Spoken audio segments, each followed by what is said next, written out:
Assalamualaikum warahmatullahi wabarakatuh. Waalaikumsalam warahmatullahi Waalaikumsalam Wabarakatuh. warahmatullahi wabarakatuh. wabarakatuh. Apa kabar teman-teman? Alhamdulillah baik. Alhamdulillah baik. Alhamdulillah Puasnis, baik. tolong puasnya aktifkan kameranya dong, Sudah Pak. supaya bisa saya lihat. Oh iya, Pak Ahmad nih juga belum ini.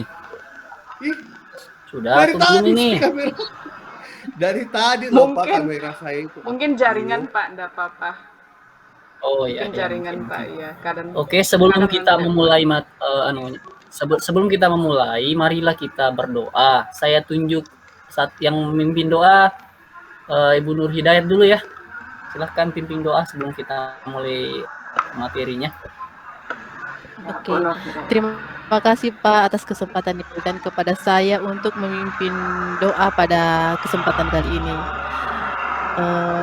Marilah kita bersama-sama berdoa menurut keyakinan kita masing-masing. Berdoa dimulai.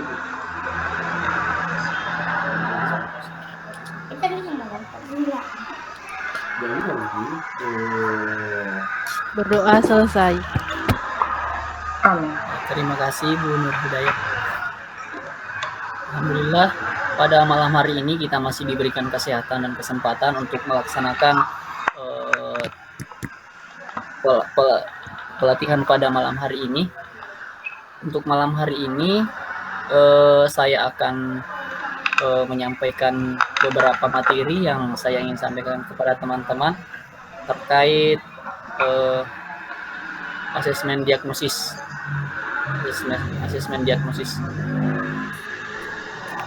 Oke, saya akan buka slide-nya.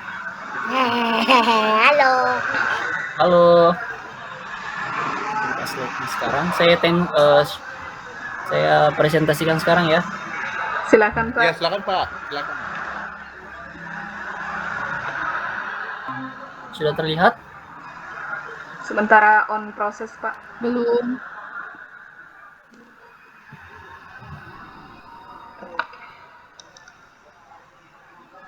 Sudah? Sudah Pak. Oke. Pada malam hari ini kita akan membahas tentang asesmen diagnostik.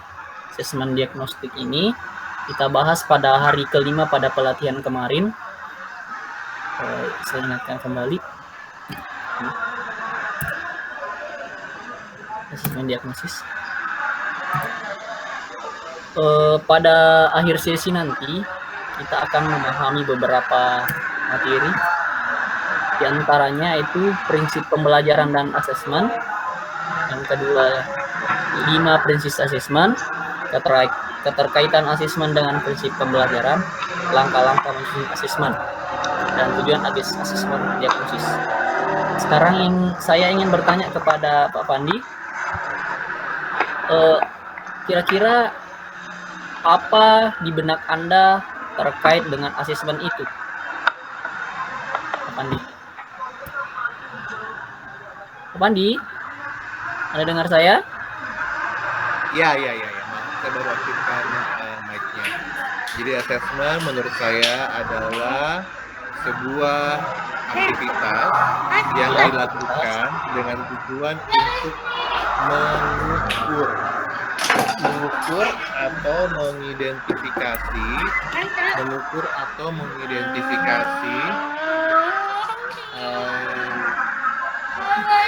suatu kemampuan seseorang. Ya, betul. Sangat betul. Itu pendapat yang bagus. Itu asesmen itu menurut Bapak itu adalah salah satu alat ukur ya. Sekarang saya pindah ke Bu Nur Hidayat. Ibu Nur Hidayat, asesmen itu apa sih? Menurut saya asesmen itu adalah pengukuran pengetahuan di awal kepada peserta didik. Ya, betul. Pengukuran awal pada peserta didik. Sekarang untuk Bu Hasmin, menurut Anda apa kira-kira? Menurut saya Pak, asesmen itu suatu bentuk penilaian. Ya.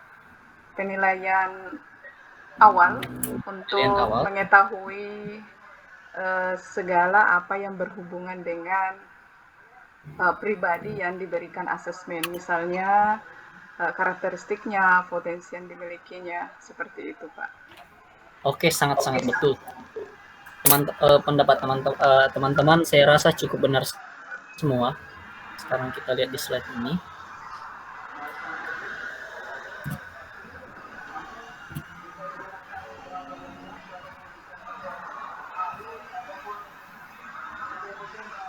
Asesmen diagnosis itu dilakukan untuk menggali beberapa hal seperti bawah ini.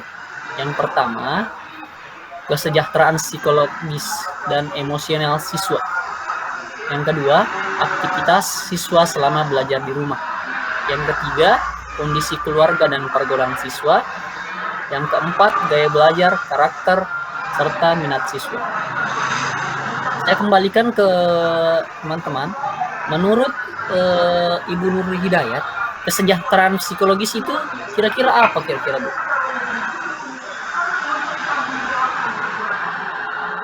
Nurul Hidayat, Anda mendengar? Ya, maaf, mic-nya tadi saya matikan, Pak. Ya. Nah, menurut saya, kesejahteraan psikologis adalah bagaimana psikologi anak itu baik, maksudnya nyaman,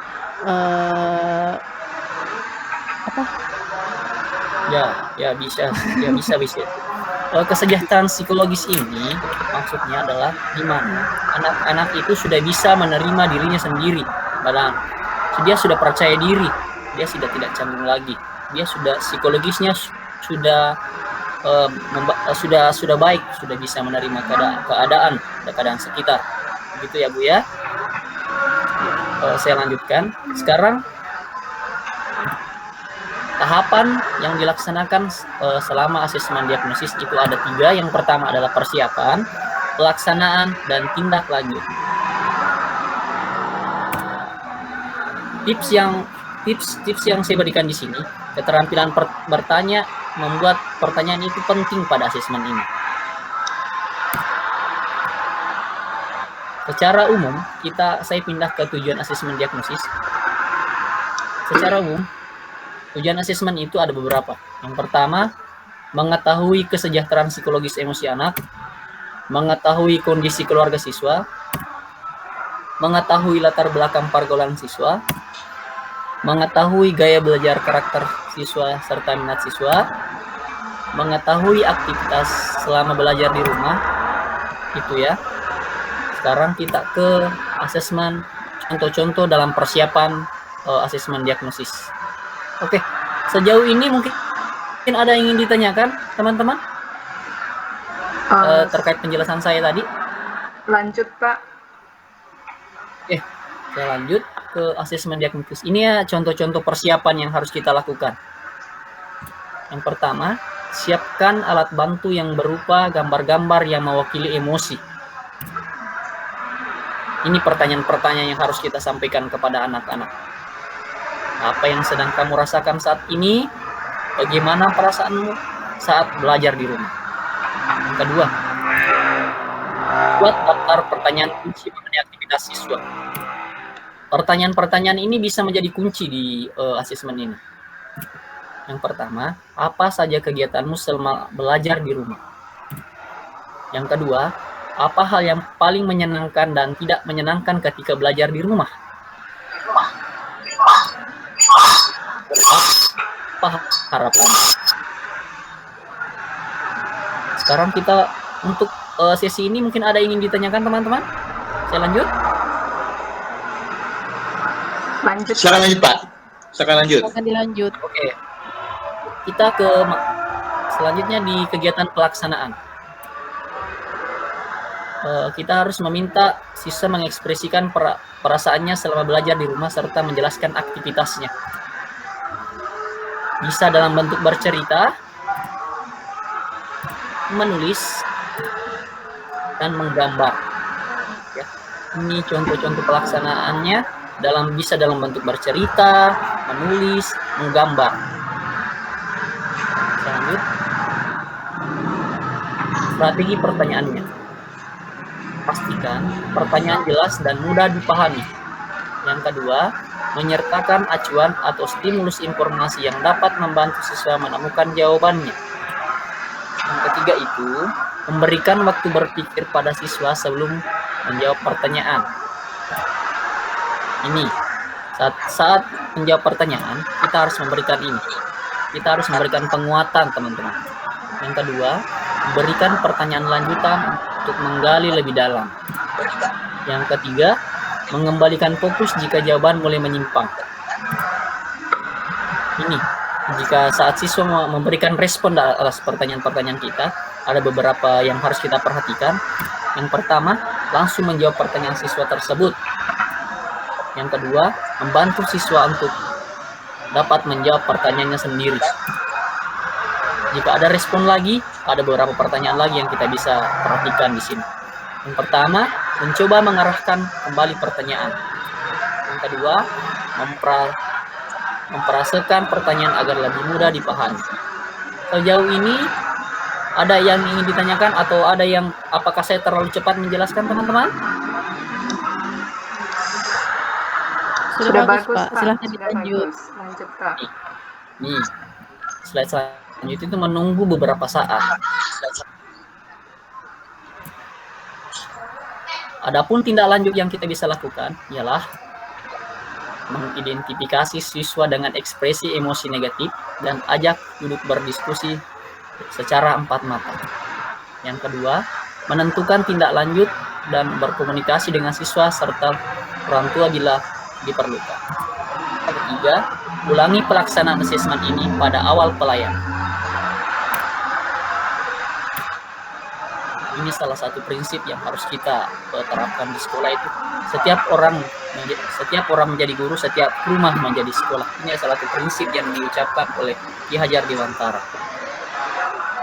Oke, sekarang saya ingin bertanya kepada teman-teman.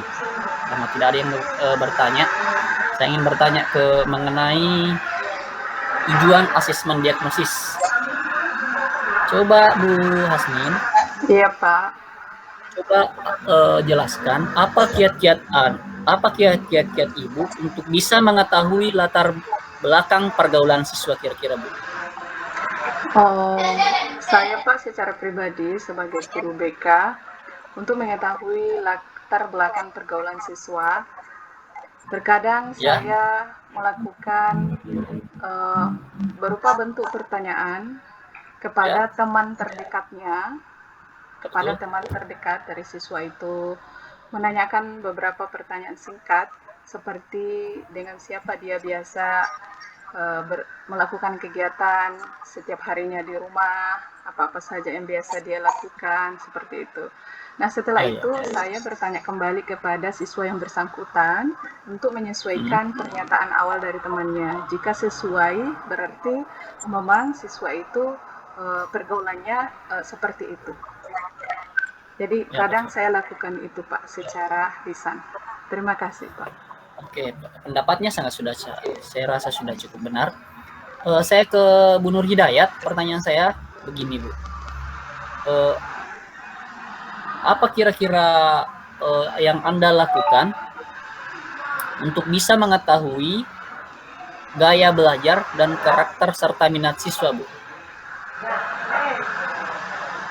Jadi kalau dari gaya belajar, dengan cara melihat kesehariannya dalam belajar, kemudian mendiskusikan juga dengan orang tua dan guru mata pelajarannya. Kira-kira seperti itu, Pak. Bisa saya tambahkan, mungkin bisa dengan teman-teman sejawat, keluarga. Ya, saya rasa sudah cukup benar juga. Sekarang pertanyaannya saya lanjutkan ke Pak Pandi. Pertanyaan saya simpel, Pak. Sebagai guru BK, apa kira-kira kiat-kiat Bapak untuk bisa mengetahui sosial emosi siswa, tak, Pak? Pandi? Halo? Kiat-kiat untuk mengetahui sosial siswa. Ya, halo Pak. Ya. Halo. Jelas, sangat jelas. Suara saya jelas? Ya. Suara saya jelas? Jelas ya. Baik. Jadi menurut saya untuk mengetahui sosial emosi dari siswa atau peserta didik itu dapat dilakukan dengan cara asesmen sederhana. asesmen sederhana di sini guru BK yang buat ya dengan beberapa indikator-indikator yang bisa dimasukkan dalam pertanyaan-pertanyaan simpel dan sederhana. Misalnya saja pertanyaan dimulai dengan bagaimana pendapatmu dengan orang yang terkucilkan? Nah, itu. A, misalnya, saya akan menemaninya. B, saya akan tidak peduli. C, misalnya, seperti itu, Pak. Jadi, saya akan menggunakan asesmen sederhana. Terima kasih, Pak Hamka. Pendapat Bapak yang sangat bagus. Sekarang, saya ingin teman-teman semua mendemonstrasikan. Saya tunjuk Ibu Hasni sebagai orang tua, Bu Nur Hidayat sebagai siswa, dan Pak Ahmad Afandi sebagai guru untuk menstimulasikan bagaimana cara tahap awal pengambilan data sebagai asesmen diagnosis dari proses persiapan, pelaksanaan, dan tanya jawab di sini, Pak. Kan saya sudah jelaskan tadi. Mungkin bisa Bapak teman-teman bisa membuat stimulus, contoh-contoh. Saya melakukan model role play di mana Bapak Ahmad Afandi sebagai guru BK, Ibu Hati sebagai orang tua, dan Ibu Nur Hidayat sebagai siswanya. Saya beri waktu 3 atau 5 menit untuk membuat role di sini. Bisa, Pak? Oke, Pak. Bisa, teman-teman? Oke, Bisa, Pak Pandi. Bagusnya mungkin ditentukan dulu ininya ya, supaya lebih mudah dan simpel ya. Ditentukan saja dulu permasalahan yang dihadapi oleh siswa. Permasalahannya. Jadi misalnya jadi permasalahannya misalnya Bapak yang tentukan atau saya berikan permasalahannya. Apa Siswa ini motivasi belajarnya kurang. Nah, Ibu Nur Hidayat sebagai siswi yang motivasi belajar. Oke, ya baik. Ya baik. Oke, nah sekarang kondisinya sudah berada di ruang BK. Saya sebagai guru ya. Orang tua sudah ada Bu Hasni, Bu Hasni namanya ya. Bu Hasni sudah ada, dan saudari Nur, saudari Nur. Ya. Ananda Nur. Ya, Ananda Nur. Ya, kita mulai ya. Bismillah. Ya, Assalamualaikum warahmatullahi wabarakatuh. Apa kabar Ananda? Assalamualaikum warahmatullahi wabarakatuh. Alhamdulillah baik, Pak. Baik ya. Ibu Hasni, bagaimana Bu? Alhamdulillah, apa kabar Bu? Baik, Pak. Iya.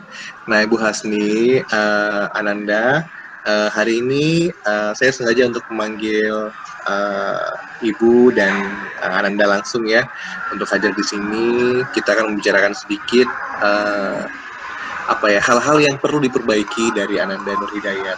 Jadi saya dapat laporan dari beberapa guru bahwa Ananda Nur Hidayat ini kalau pagi dia suka mengantuk, ya, kemudian beberapa PR-nya itu tidak selesai.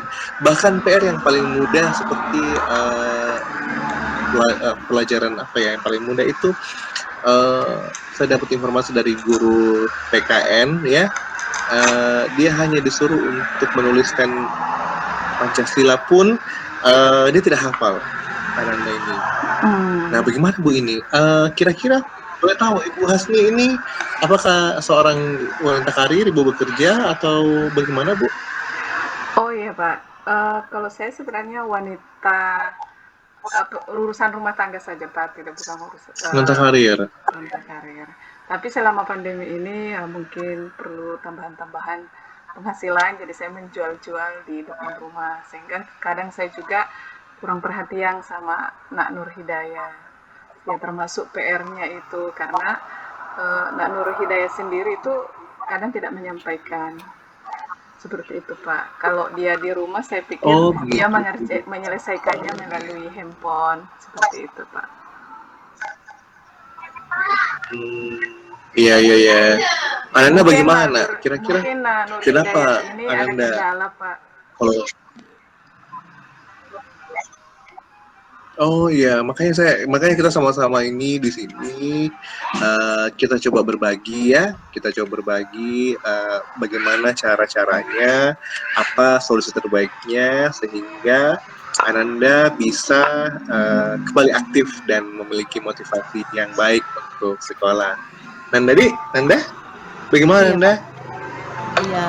Coba Bapak mau eh, dengar bagaimana eh, kenapa Ananda suka ngantuk, kenapa PR-nya itu banyak yang tidak selesai, kenapa nak? Mungkin kalau malam, Pak, saya kebanyakan nonton, Pak. Jadi Oh begitu ya, jadi lupa kerjakan tugas.